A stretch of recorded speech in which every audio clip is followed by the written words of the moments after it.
Bonjour tout le monde, bienvenue dans un nouveau... Mon Dieu, ça fait fort.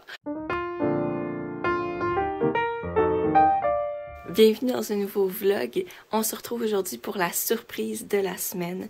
Donc, je suis au courant de cette surprise-là depuis peut-être 2 semaines et demie. Fait que ça c'est vraiment chouette. Donc, dans le fond, aujourd'hui, je vous amène avec moi, pardon. C'est le matin, je viens de me réveiller, ok? Laissez-moi une chance. Je vais m'habiller tantôt. Mais bref, je vous amène avec moi pour une conférence de presse qui va annoncer les invités d'honneur qui seront présents au Salon du Livre, édition 2016. Donc, on est une bunch de filles qui y allons ce matin. C'est à 10h et c'est au centre-ville, à la place de la culture mexicaine, parce que cette année, la thématique et le pays qui est à l'honneur, c'est le Mexique. Donc, je savais même pas qu'il y avait des thématiques de pays au Salon du Livre. C'est la première fois que j'entends ça, dans le fond, fait que j'ai été vraiment mal informée avant. Mais bref, donc, je pense qu'on est à peu près 6 filles à y aller. Il va y avoir 6 invités qui seront présents à la conférence de presse sur 8. Il y a 1 heure de présentation de la part du Salon du Livre. Et ensuite, les invités vont être présents, vont être disponibles pour des entrevues, voilà, à faire avec les médias traditionnels. Et moi, ce qui me fait capoter, c'est que je vais être dans les mêmes sièges que les médias traditionnels du Québec, de Montréal. Je vais être à côté de vrais journalistes. Je sais pas vous, mais moi je trouve ça vraiment excitant. Je vais avoir, comme, il faut que j'aille au bureau d'enregistrement pour prendre ma carte avec mon nom. Comme, c'est vraiment cool, comme, si je voulais, comme moi j'aimerais ça être, je sais pas, un journaliste culturel ou un critique ou quelque chose. Puis là, ça va être l'occasion où je vais me retrouver le plus proche des journalistes traditionnels que j'ai jamais été. Puis aussi, la dame qui nous a contactés pour assister à la conférence de presse, elle-même fait partie d'une agence de communication et tout. Et puis, elle nous a pas dit qu'on n'avait pas le droit de faire d'entrevue ou qu'on devait faire une entrevue avec les invités. Fait que juste au cas où, si je peux attraper cette opportunité-là, de rester un petit peu plus longtemps, puis de faire une interview avec un des invités que je vais, comme le plus gentil que j'aurais spoté, ben, ça serait fou. Fait que j'ai préparé des questions sur mon cellulaire, des questions générales qui pourraient aller avec tous les invités. Juste au cas où, parce que si je pouvais prendre l'opportunité, j'apprendrais à 100%, même si ça me stresserait, ça vaut la peine. Alors voilà. Fait que c'est pour ça que je vous amène aujourd'hui. Ensuite de ça, après la conférence de presse, désolée si la caméra bouge beaucoup, mais après la conférence de presse, on s'en va avec les filles manger. Je pense que ça va s'appeler un brunch rendu à cette heure-là, mais on va probablement manger quelque chose qui ressemble plus à un déjeuner qu'à un dîner. Et puis voilà, ensuite de ça, c'est tout. Fait que j'espère que vous allez avoir du plaisir comme moi à découvrir ce truc-là, parce que voilà, je vais couvrir l'événement. Quand on va arriver dans la salle, je vais tout vous filmer, vous allez tout voir et découvrir avec moi. Fait que je suis vraiment excitée de vous amener dans cette petite tournée conférence de presse. Alors voilà, on se retrouve tantôt quand je vais être un peu plus réveillée, toute poupounée, habillée, parce que tu sais, et voilà, ok. Ouais, finalement, par rapport au nombre de filles qu'on est à y aller, on n'est pas plus que 4. J'ai comme fabulé. On est juste 4. On est juste Catherine, Tania, Sandrine et moi. Voilà. Là, je suis en train de prendre mon bol de céréales qui est juste là. Parce qu'il faut que j'aille à l'énergie. Et là, j'étais en train aussi de débattre si j'apportais mon ordinateur ou pas pour comme tout de suite commencer à éditer après. Mais j'ai tellement peur qu'on me confisque mon sac à dos déjà quand j'entre dans la salle, puis que mon ordi reste avec le sac à dos puis qu'il se fasse voler, cambrioler et tout, que je pense que je vais le laisser à la maison parce que j'ai trop peur. Je vous laisse. Je vais aller manger mon bol de céréales parce que je pense qu'il y a déjà du lait dedans. Puis après, ça devient genre trop mou, puis j'aime pas ça. Il est 9h, je suis partie 5 minutes en retard, donc c'est pas si pire. Et puis, je me suis toute arrangée, j'ai mis un peu de rouge à lèvres, je me suis habillée en blanc comme dans la précédente vidéo. Parce que je suis à l'aise avec cet habit-là. J'ai mis mon collier d'Irlande pour l'avoir avec moi pour me souhaiter bonne chance. Et puis, ouais, je suis vraiment excitée. Je suis un tout petit peu nerveuse, presque rien, parce que je suis pas encore là-bas. Rendu là-bas, ça va changer, je pense. Mais voilà. Là, je m'en vais vers le métro. Après ça, je rencontre les filles au tourniquet. Et puis après ça, on s'en va ensemble. On n'est pas sûr si la conférence commence à 10h ou s'il faut arriver à 10h. Donc, on va juste arriver à l'avance tout court, au cas où. Et puis, voilà. Donc, on se retrouve tantôt. Ça va être le fun. Puis, ça a été une très belle journée. Je suis vraiment contente. Comme, c'est une opportunité, puis j'ai l'impression comme d'être une pionnière. Parce que ça s'est jamais passé un truc comme ça au Québec. Genre des booktubers qui s'en vont à une conférence de presse. C'est genre, j'ai jamais vu. Fait que, je suis vraiment très excitée de pouvoir vivre ça. J'ai juste de me souvenir, à chaque fois que je ferme la caméra, j'oublie d'en parler. Mais je voulais remercier comme 1000 fois Annabelle qui nous a toutes invités. Elle est tellement géniale d'avoir pensé à nous, je veux dire, comme voir qu'elle a pensé à nous. Puis j'arrête pas d'oublier de lui dire merci. À chaque fois que je ferme, je suis comme, mais je voulais remercier Annabelle. Puis j'oublie à chaque fois. Fait que c'est ça. Je lui dis un gros merci de nous avoir toutes invités puis donner cette merveilleuse opportunité de participer puis d'encourager le monde du livre puis la lecture parce que ça apporte tellement de bienfaits partout dans le monde. Ça me prendrait 1 heure de vous énumérer tous les bienfaits de la lecture. Donc, merci beaucoup, Annabelle, d'avoir pensé à nous. Ça fait vraiment chaud au cœur.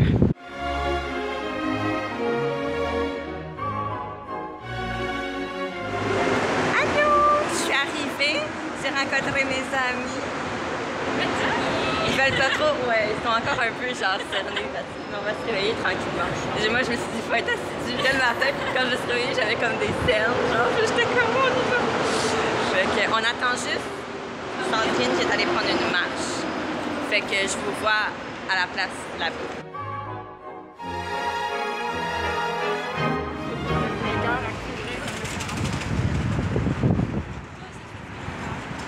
On est avec toute la gang qui sont là. Fait que là, on se dirige au numéro 2055, qui est pas tout de suite. Puis je vais essayer de vous montrer quelques parties de la rue, là. Des buildings et tout. Comme ça, on fait du tourisme en même temps. Je sais pas si c'est proche, mais en tout cas, je vous montre ça.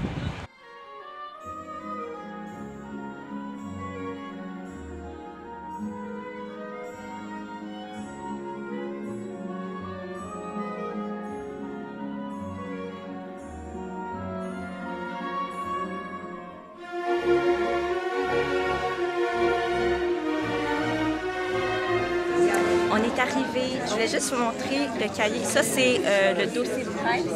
C'est ça, le dossier de presse. Puis les auteurs que moi je connais qui vont être là, c'est Catherine Mafrikakis, puis Jacques Ligolitine, qui a écrit Le Petit Tabarnak, qui est un album pour enfants que j'adore. Donc voilà, on est toutes là, on a survécu.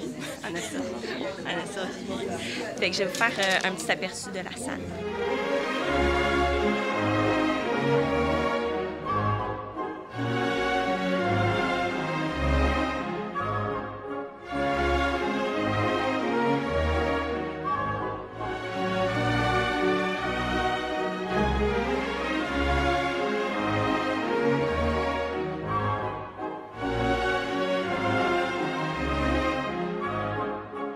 Le Salon du Livre de Montréal, c'est un grand événement qui accueille tous les ans plus de 120 000 visiteurs. Buenos días, señoras y señores.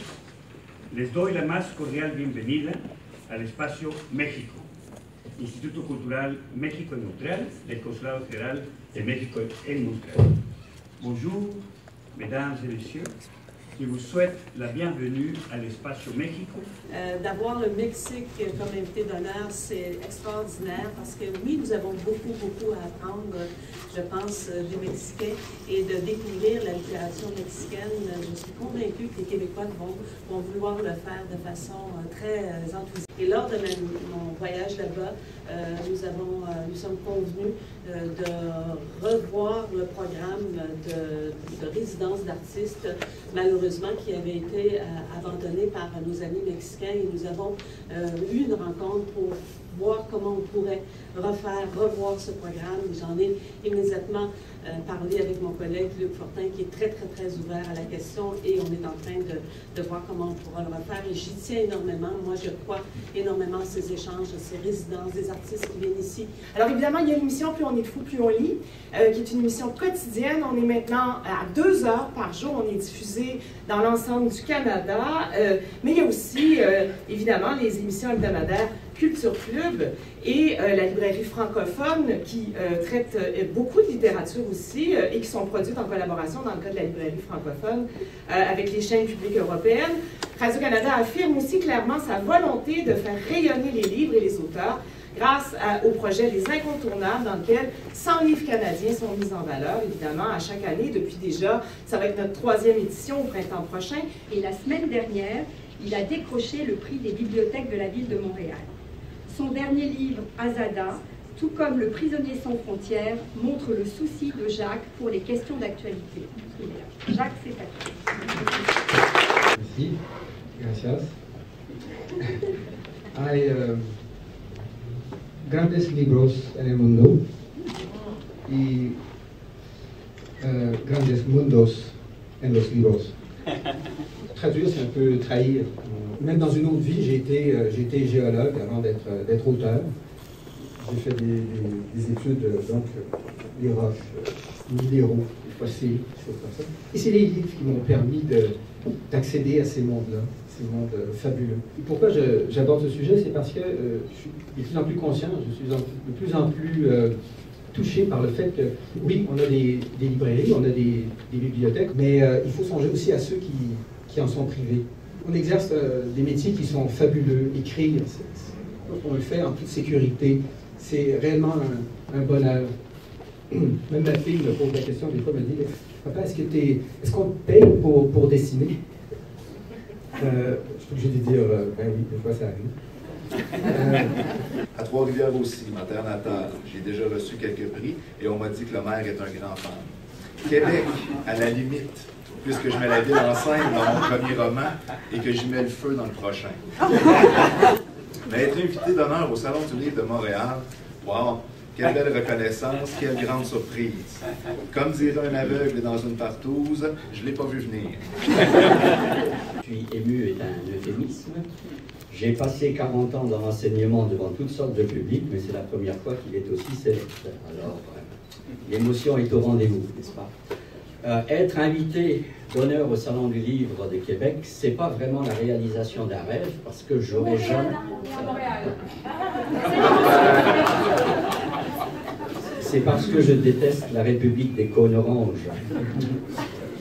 Donc, être invité au Salon du Livre de Montréal, ce n'est pas un rêve, parce que j'aurais jamais osé rêver être un jour l'invité d'honneur. Je suis donc ravi, honoré et surpris. Surpris parce que j'œuvre surtout dans le domaine infernal de ces littératures dites de genre, un terme que j'aime pas beaucoup, j'aime encore moins paralittérature.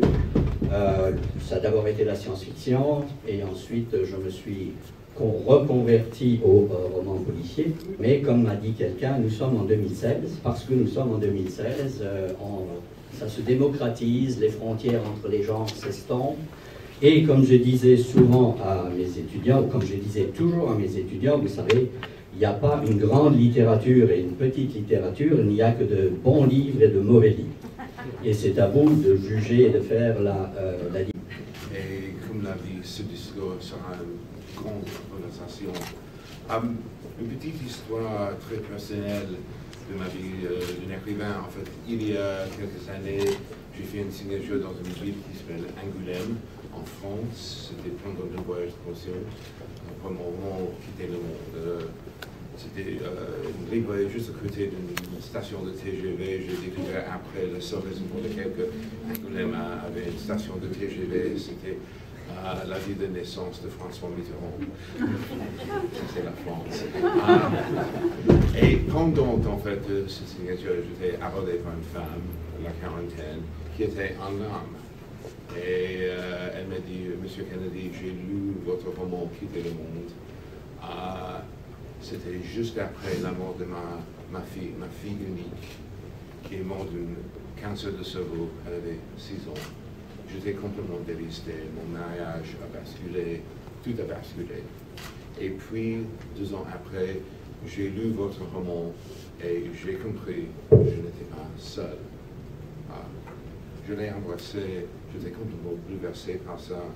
Et je lui ai dit, Madame, vous avez validé mon existence.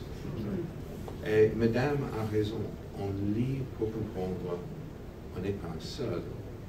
Et surtout pendant une période, et je parle de chez moi aux États-Unis, avec cette élection cauchemardesque.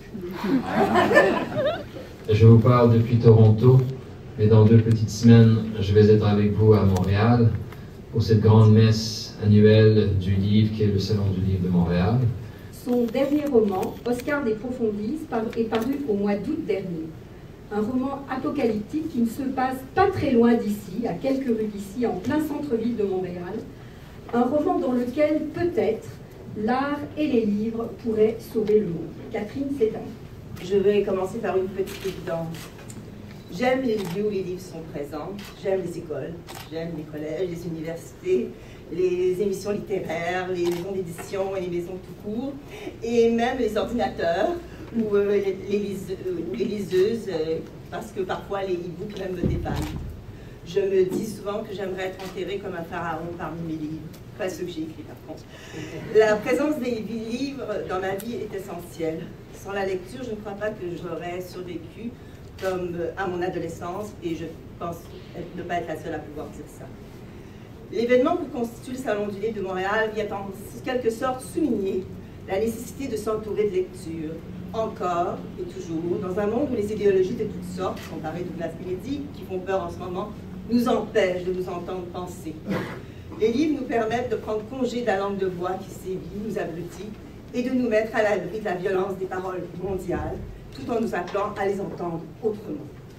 La lecture des livres nous apprend à ne pas acquiescer à l'approbation générale ou à la bêtise ambiante. Elle est au centre même de notre participation.